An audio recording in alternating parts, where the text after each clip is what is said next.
مثلاً مجھے اپنی ماں کی قسم، اپنے بھائی کی قسم، بیٹے کی قسم یا بھائی کی قسم، یہ اس طرح قسم کھانا کیسا ہے؟ یہ بہت ہی اہم سوال ہے، بہت سارے لوگ یہ سوال پوچھتے ہیں۔ السلام علیکم ورحمۃ اللہ۔ سوال یہ پوچھا گیا ہے، اللہ کے سوا کسی اور کی قسم کھانا، مثلاً مجھے اپنی ماں کی قسم، اپنے بھائی کی قسم، بیٹے کی قسم یا بھائی کی قسم، یہ اس طرح قسم کھانا کیسا ہے؟ یہ بہت ہی اہم سوال ہے، بہت سارے لوگ یہ سوال پوچھتے ہیں۔ اس کا جواب یہ ہے کہ اللہ کے سوا کسی اور کی قسم کھانا، یعنی کہ غیر اللہ کی قسم کھانا، یہ جائز نہیں ہے، اور کسی غیر اللہ کی قسم شرعاً بھی ہوتی بھی نہیں ہے۔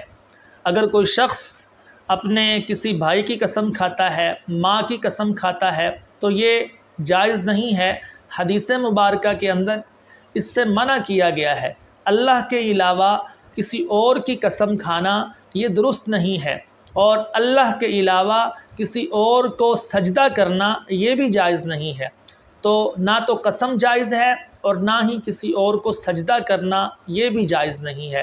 میں امید کرتا ہوں کہ سوال کا جواب سمجھ میں آ گیا ہوگا۔ دعاؤں میں یاد رکھیے، چینل کو سبسکرائب کیجئے، ویڈیو کو لائک کیجئے اور آگے شیئر کیجئے۔ السلام علیکم ورحمۃ اللہ۔